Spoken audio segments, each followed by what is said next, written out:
सिद्धार्थ मल्होत्रा की film thank God का trailer हाल ही में रिलीज हुआ है। ट्रेलर रिलीज होने के बाद विवाद शुरू हो गया है, जिसमें अजय देवगन चित्रगुप्त के रोल में नजर आने वाले हैं। वे फिल्म के कलाकारों के साथ साथ निर्देशक इंद्र कुमार के खिलाफ भी धार्मिक भावना को आहत करने के मामले में केस दर्ज हुआ है। बता दें कि महाराजगंज जिले के अधिवक्ता विनय कुमार पांडे ने पहले EFIR दर्ज कराई है। अधिवक्ता विनय कुमार पांडे का आरोप है कि भगवान चित्रगुप्त के ऊपर आपत्तिजनक टिप्पणी अजय देवगन ने की है, जिसके बाद उन्होंने केस दर्ज कराया है।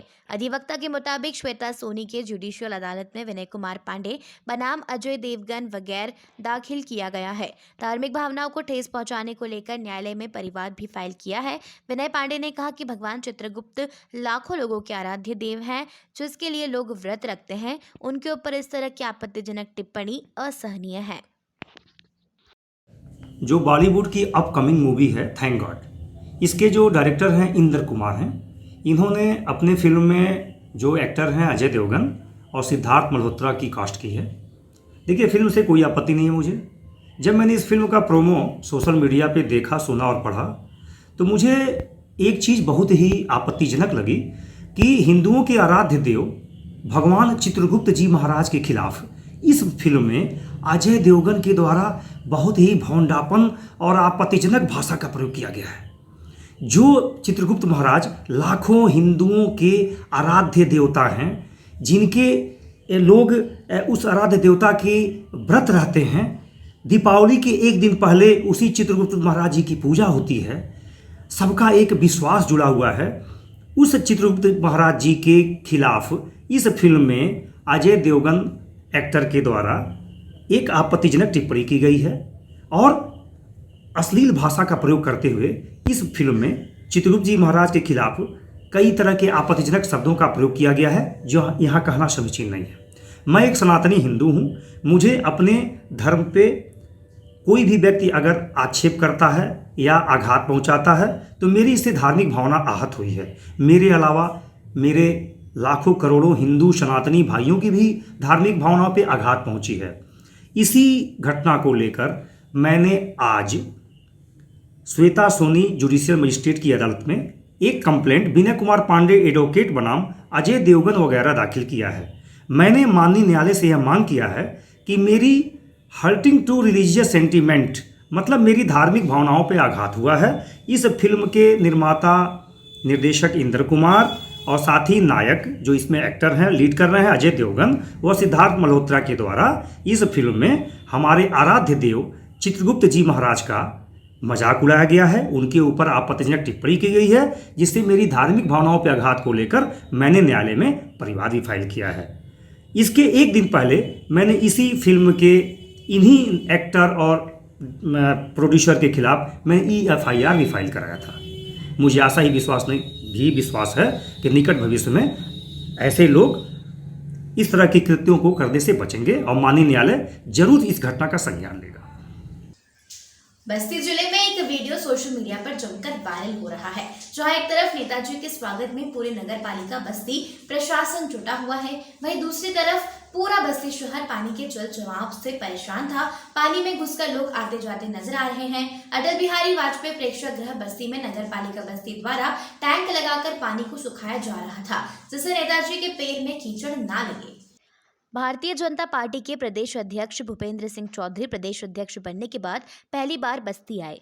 उनके आने की खबर जब प्रशासन को हुई तो उन्होंने पूरी नगर पालिका बस्ती अटल बिहारी वाजपेयी प्रेक्षागृह में बारिश होने के कारण रास्तों पर हल्का फुल्का पानी भर गया और कीचड़ हो गया, जिसको लेकर स्थानीय नेताओं द्वारा सत्ता का हनक दिखाया गया और नगर पालिका के कर्मचारी और अधिकारी सड़कों पर कीचड़ साफ करते हुए और टैंक से पानी खींचते हुए नजर आए। वहीं बस्ती जिले के हर मोहल्ले कस्बों में सड़कों पर पानी भर गया है, लेकिन नगर पालिका द्वारा और यहाँ के जनप्रतिनिधियों द्वारा सुध नहीं ली जा रही है कि जनता परेशान है और सड़कों पर गंदा पानी जमा हुआ है, नालियां ओवरफ्लो है। बारिश के पानी को खींचने के लिए नगर पालिका द्वारा ना तो टैंक लगाया जाता है, ना ही उनके पास बजट है।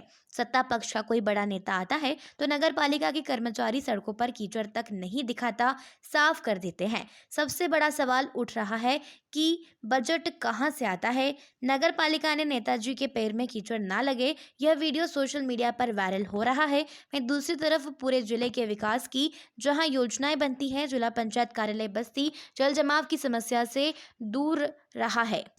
पिछले 3 दिन से जमकर बारिश हो रही है, जिससे जीवन अस्त व्यस्त हो गया है, जिससे लोगों की दिनचर्या में रुकावट आ रही है। वहीं जोरदार भारी बारिश से सड़कों पर पानी भर गया है, जिससे नगर पालिका की पोल खुलती नजर आ रही है।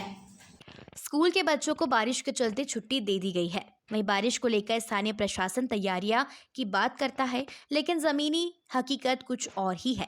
कागजों में सिमट कर रह जाती है जमीनी हकीकत, जिससे गोंडा नगर पालिका की पोल खुलती नजर आ रही है। जहां भारी बारिश का पानी रोड पर भरा हुआ है। सिविल लाइन एरिया अफीम कोठी रोड पर रात में लोगों का चलना इतना मुश्किल हो गया है। पानी रोड पर भरा हुआ था। कई मोहल्लों में भारी बारिश के चलते पानी भरा हुआ है। वहीं जिला अस्पताल, roadways bus stop, Lucknow road, Punjab national bank के सामने हाईवे रोड पर रुक रुक कर बारिश होने से पानी भरा हुआ है। पानी की निकासी की कोई व्यवस्था नहीं है। लोगों के घरों में भी पानी बरसात का भर रहा है, जिससे लोग परेशान हैं।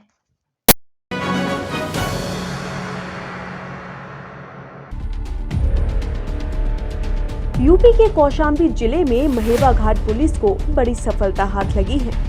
पुलिस ने 10 अंतर जनपदीय चोरों को अष्टधातु की मूर्तियों के साथ गिरफ्तार किया है। इन मूर्तियों का वजन 108 किलोग्राम बताया जा रहा है। एक मूर्ति 5 हिस्सों में खंडित मिली है, जबकि दूसरी मूर्ति सही अवस्था में है। अंतर्राष्ट्रीय बाजार में इन मूर्तियों की कीमत लगभग 95 करोड़ आंकी जा रही है। केरल के एक कारोबारी से इन मूर्तियों को 25 से 30 करोड़ रुपए में बेचने की योजना चल रही थी। इन मूर्तियों को लगभग 15 साल पहले बांदा जनपद के किसी गांव के मंदिर से चोरी किया गया था। चोरी करने के बाद मूर्तियों को कई वर्ष तक चित्रकूट के रैपुरा गांव में जमीन के अंदर गाड़ कर रखा गया था। चोरी की घटना में शामिल 2 लोगों की अब मौत हो चुकी है, जबकि घटना में शामिल एक चोर बांदा का, 3 कौशाम्बी के और 6 चित्रकूट जनपद के रहने वाले हैं। मामले में एसपी हेमराज मीणा ने प्रेस वार्ता करते हुए बताया कि महेवा घाट पुलिस ने यमुना ब्रिज की तरफ से आ रहे 10 लोगों को गिरफ्तार किया था और उनके कब्जे से ठाकुर जी महाराज की 2 अष्टधातु मूर्तियों को बरामद किया गया। इन दोनों मूर्तियों का वजन 1 कुंटल 8 किलोग्राम है। 10 लोगों को गिरफ्तार किया गया, जिसमें एक का नाम है उस्मानुल्लाह, ये मंजनपुर के रहने वाले हैं, थाना मंजनपुर के। रामकिशोर विश्वकर्मा हैं, ये जनपद बांदा के रहने वाले हैं। मुसद्दर पुत्र जल्लर विश्वकर्मा हैं, ये भी चित्रकूट के रहने वाले हैं। ननका नीरज विश्वकर्मा, ये करवी के रहने वाले हैं, जनपद चित्रकूट के। और इसके अलावा राम प्रसाद विश्वकर्मा, जितेंद्र विश्वकर्मा, बाबू सोनकर, संतोष कुमार पटेल और विपिन कुमार शुक्ला, ये टोटल 10 लोगों को आज अरेस्ट किया गया है और थाना महेवा घाट में मुकदमा पंजीकृत किया गया धारा आईपीसी की धारा 41, 411, 413 और 414 में। और इन लोगों से जब तलाशी लिया गया तो इनके पास से 2 जो मूर्तियां हैं मिली है। जो एक मूर्ति है जिनकी साइज़ करीब 2 फीट और 2.25 इंच के आसपास में है और इसका जो वजन है करीब 62 किलो है। और दूसरे कुछ पीसेज में 5 टुकड़ों में एक मूर्ति मिली है जिसका वजन करीब 46 किलो है। और ये मूर्ति भी उसी मूर्ति के जैसी है और जो एक भगवान ठाकुर जी की जो मूर्ति होती है उस तरह की मूर्तियाँ ये दोनों हैं। तो एक जो मेटल फिनिश में है एक मूर्ति और जो दूसरी है वो गोल्ड फिनिश में ये मूर्तियाँ हैं। और इनका जब हमने सभी जगह से जब पता किया है तो इनका करीब जो अंतर्राष्ट्रीय जो मार्केट में आज इनकी जो कीमत है वो जो गोल्ड फिनिश वाली मूर्ति है वो करीब 85 करोड़ के समथिंग इसकी जो कीमत बताई गई है। और जो दूसरी है उसकी अनुमानित कीमत करीब 10 करोड़ के आसपास में इसकी कीमत जो बताई गई है। आपको बता दें कि अंतर्राष्ट्रीय मार्केट में इन दोनों ही मूर्तियों की कीमत लगभग 95 करोड़ बताई जा रही है। गिरफ्तार किए गए लोगों ने बताया कि करीब 10 से 15 साल पहले बांदा जिले के किसी एक गांव से मूर्ति को चोरी किया गया था। बिक्री के लिए मूर्ति को खंडित कर दिया गया था, जिसके टुकड़ों को देश के कई हिस्सों में भी भेजा गया। यही नहीं, असम के एक कारोबारी से 25 करोड़ में मूर्तियों की कीमत भी लगाई गई थी। फिलहाल आरोपियों के खिलाफ मुकदमा दर्ज कर उन्हें जेल भेज दिया गया है।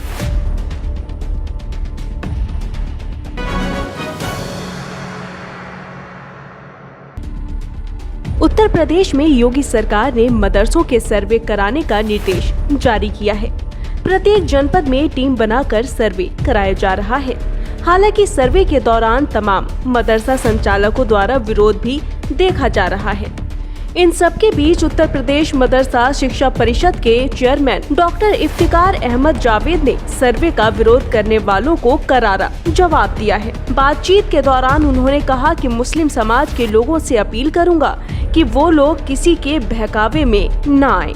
सरकार की मंशा है कि सर्वे के माध्यम से यह पता चल सके कि जो बच्चे गैर मान्यता प्राप्त मदरसों में तालीम ले रहे हैं उसकी गुणवत्ता क्या है। इसके साथ ही उन मदरसों में बिजली, पानी और बिल्डिंग की सुविधाएं कैसी हैं। इस सर्वे का उद्देश्य ये नहीं है कि गैर मान्यता प्राप्त मदरसों को बंद कराया जाए, बल्कि बहुत ही जल्द जिन मदरसों को मान्यता नहीं मिली है उन्हें मान्यता दिलाए जाने पर भी विचार किया जाएगा। मदरसों में अधिकतर वो छात्र तालीम लेते हैं जो समाज के आखिरी तबके से वास्ता रखते हैं कि हर उस छात्र को दीनी शिक्षा के साथ अत्याधुनिक शिक्षा से भी जोड़ा जाए, जिससे कि वह समाज में मजबूती से खड़ा हो सके और हर क्षेत्र में एक बेहतर आयाम प्राप्त करे। उन्होंने यह भी कहा कि अब मदरसों के छात्र भी तमाम प्रतियोगी परीक्षाओं में बेहतर परिणाम दे रहे हैं, जिसका सबसे बड़ा उदाहरण नीट की हुई परीक्षा है।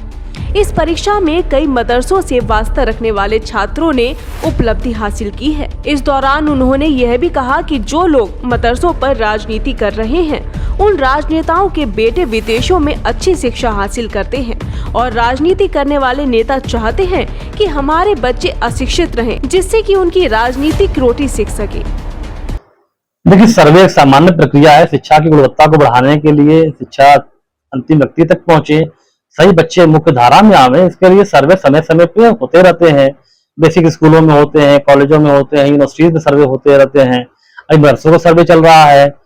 हम लोग भी ये चाहते हैं कि जो हमारे मान्यता प्राप्त मदरसे हैं उनकी तादाद तो पता हमें है, 16,513 मदरसे जो है मान्यता प्राप्त हैं, उनमें 60 मदरसों को सरकार अनुदान देती है।